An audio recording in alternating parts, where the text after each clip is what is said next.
You don't have to if you don't want. I'm not on, so it's up to you. Whatever you fancy. Very good. Okay, we're voting. Free and easy. So, rockin' movie. This was just thank so you. great. Thank you. Were you completely intimidated at the prospect of making it? Because the whole planet's on bated breath waiting Well, to see it? I was so excited and passionate about getting the job and making it that I honestly didn't have time to think about that. I was intimidated by meeting J.K. Rowling. I was terrified about that. And when I went in to meet her, I was expecting Angela Lansbury, and I met someone who was younger than I was, who had the same musical taste and film taste and the same sense of humor. So we got along real well, and then she said, well, so how do you see the film? I explained how I wanted to shoot it, what visually style I was thinking about. She said, that's exactly the same way I see it. So she came on board as a collaborator. So my feeling was always, if you're going to do a version of Dracula with if you had access to Bram Stoker, wouldn't you want to, find out what he was thinking? And if you're going to do a World War II movie, you get a consultant. Well, she was an invaluable consultant for Steve Kloves and myself.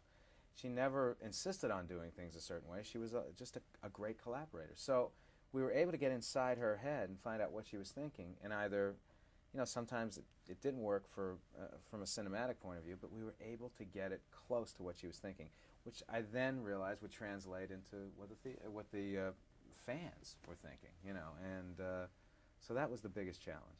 Oh, bet. Yeah. And getting your perfect Harry. That was a bigger challenge. Not the biggest challenge. Second biggest. Yeah, getting Harry was pretty tough. But we knew early on, because I had seen David Copperfield, and I knew Daniel Radcliffe would be really, really great as Harry. So I wanted to see him, but I was told his parents weren't interested. And then I kept looking at other kids and was consistently frustrated with everyone else I was seeing. And the casting director was frustrated with me because I kept saying no, and she said, I don't know what you want. I said, this is what I want. I picked up a copy of video cassette of David Copperfield. Dan Radcliffe, this is it.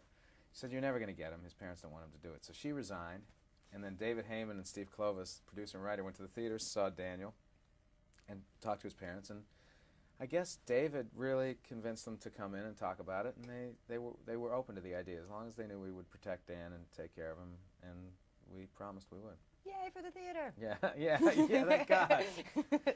What were things like, someone told me that all the kids looked really pale, and to make them more ruddy, they had to gussy up their cheeks and stuff because they were British or some weird thing where they just... Well, John Seal, the cinematographer, who's from Australia, so they get a lot of, he's used to photographing people with really, ruddy, really sun-kissed complexions. He said it was like shooting milk bottles with feet. So he really had to develop some filters and fix the work with the film a little bit to get. I don't know. John has a way with a phrase, so I don't know if it was that bad. But anyway, the kids. John did use a specific filter on the film to get a look of. We wanted Hogwarts to be incredibly rich and colorful, magical place, and so that helped with the color. And finally, what would you say is the biggest challenge when you were making the film? The biggest hump to cross, and once you cross it, you're like... Every action most of the big sequences were difficult. Certainly, each sequence was fraught with its own, any area of it could go wrong. Quidditch being the biggest of all, which took 6 months to shoot. The chess match, for me, which was one of the most enjoyable things to shoot, but I still felt needed to be an epic moment in the film.